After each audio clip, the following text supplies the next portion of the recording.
Hey folks, this is Kelani. Throughout the alpha and beta, we've gone over so many different topics and looked at so much content that's coming in Battle for Azeroth, from the new mission tables and how they're shaping up to the new open world PvP war mode, which could be the first big step back to a resurgence of world PvP. But one question cropped up quite a lot, on a lot of different types of videos. Is that really all the abilities we have access to? Why are your action bars half empty? So that's what we're going to be looking at in this video, how many abilities we have, how our class kits are set up, and whether or not every class feels a bit too basic right now, because even if we're still in beta for a few more weeks, the dev team have said that no more major changes will be coming our way for almost anything. We're into tuning time now, and even that is quickly running out. So a few characters I've played do seem to have relatively empty action bars. I remember back in the day when we actually needed to activate the action bars on the right because we needed more room for abilities and spells. I guess it didn't help that once upon a time we had a bunch of different ranks for each spell, and some of us wanted to use lower ranks for a variety of reasons. Having to have the same spell on your bars twice ate up room rather quickly. A lot of classes on the beta now can fit their entire kit onto 2 or 3 action bars. Some of them can't even fill 2 whole bars. Let's break it down a little bit and have a look at how many abilities we have and how often we'll be using them. Across the board, classes seem to have between 4 and 6 abilities which make up the majority of their rotation, so 4 to 6 abilities which you'll be pushing 90% of the time. The chaps at the lower end of those numbers tend to be tanks and some of the simpler caster DPS.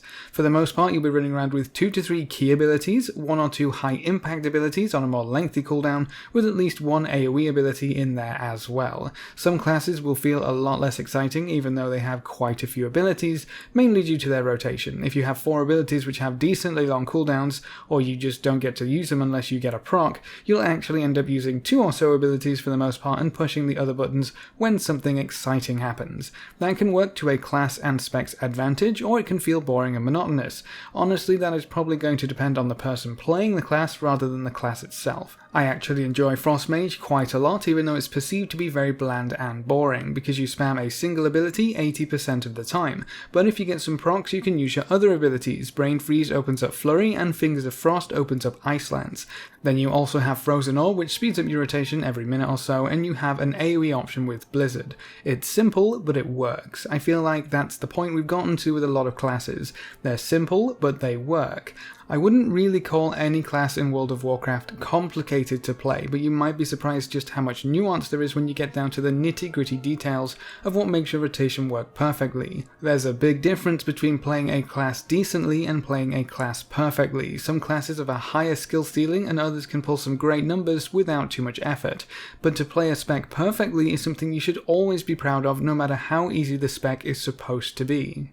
If you're wanting a few more buttons to push, you should also take your role into consideration. Tanks tend to have less abilities and healers actually have more, which isn't too surprising when you think about it. They have to react to and deal with a wider variety of situations, whereas a DPS is usually broken down into fillers, generators, spenders, and AoE.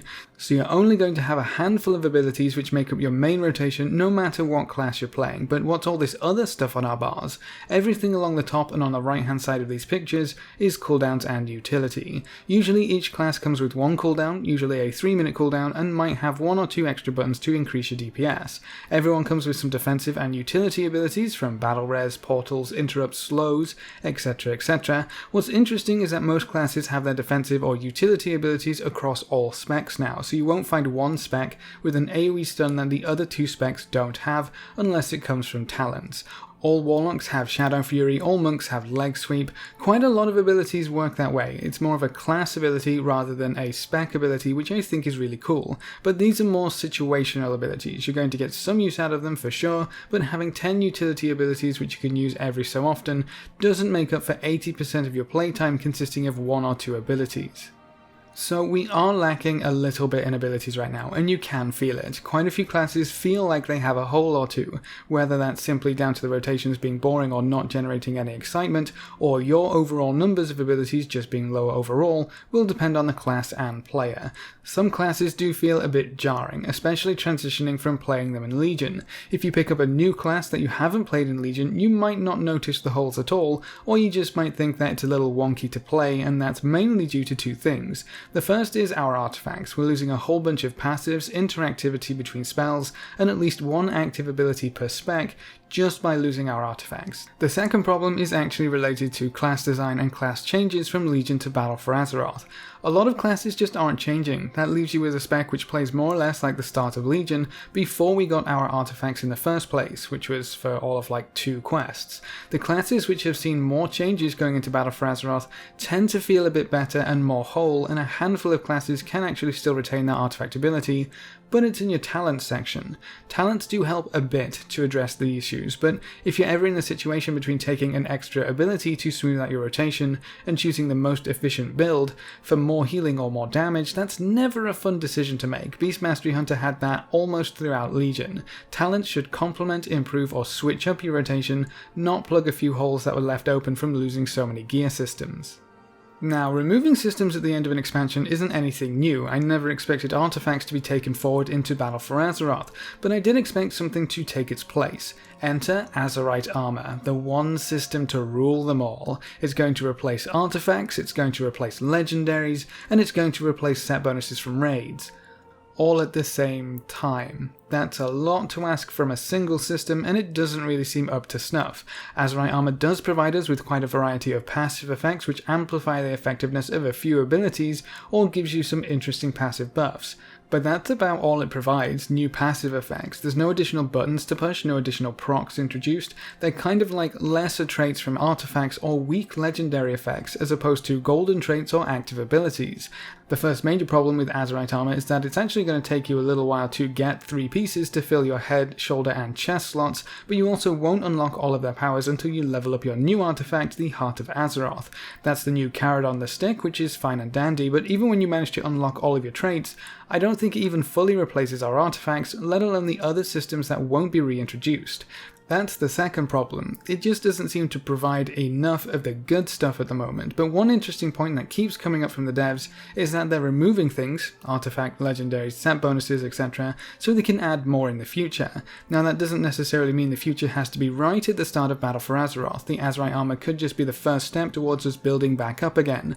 Plenty of people seem to think that rebuilding our characters every expansion is a mistake in the first place. Others would argue that's just part of the RPG genre. What I would want to focus on is what else could be coming our way, either halfway through Battle for Azeroth to keep things interesting, or maybe they're already planning on how they'll add some good stuff in the next expansion. Removing stuff now and leaving a few holes for an entire expansion seems a bit crappy of them to do, though. Hopefully we'll see some extra bits and pieces introduced over the lifespan of Battle for Azeroth, and then we'll finally get to the point where every spec is enjoyable to play. Now, one of the ways you can actually do that without having to wait is run around with a new open world PvP mode turned on. If you turn War mode on, you can pick up to 3 of your PvP talents to have active at all times, at least while you're out in the world. If you enter instances like dungeons, raids, islands, etc., you'll lose access to those PvP talents and abilities, but at least you have the option to grab an extra button or 2. Maybe yet another passive which changes up how a few abilities work, and honestly for the classes which do have those gaps in their baseline kit, the PvP talents do a wonderful job of patching it up, however limited or restricted it may be. That sort of tells me that all that's missing is just one more active button, just one more minor cooldown or cool ability or interaction, and classes could feel much better than they already do. Personally, I'll be running around with War mode on, so I'm not too worried about this kind of thing, though I will say when I enter dungeons or islands and lose those PvP talents, I can definitely feel it, and it does feel kind of bad. Imagine losing a few rows of talents just because you entered a battleground, or losing some of your Azerite traits because you entered a raid. If these abilities really do make the difference between a class being enjoyable or not, I feel like something should be added in somewhere which isn't as restricted as PvP talents. But hey, if push comes to shove, you can always pick up engineering and start throwing bombs in your downtime. That could actually be a thing again. Just don't bug any bosses or you'll get whacked with the banhammer. It's going to be the Lich King all over again.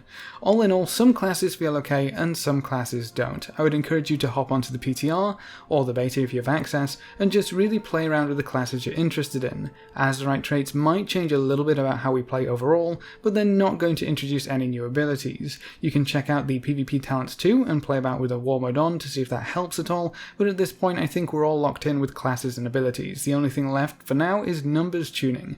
After that we're going to be sailing the high seas around Zandalar and Kulturas.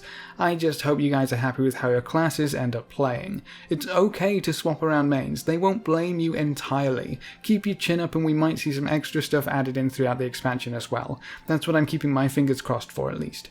Before we head off, I want to congratulate our winners from the previous giveaway. I managed to get all the keys out in record time, so good job guys and gals.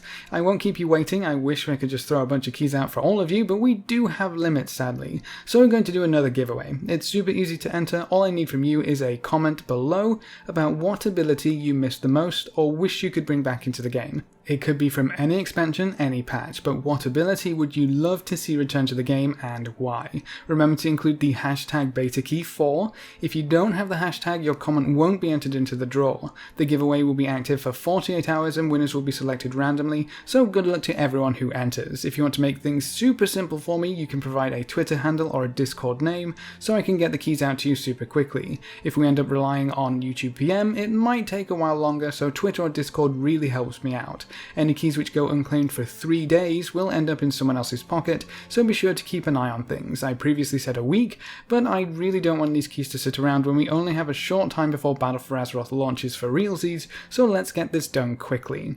And that's it for this video. A big thank you to all of our supporters over on Patreon. You guys keep me chugging along quite nicely. If you want to hop on that train, you can find a link in the description below.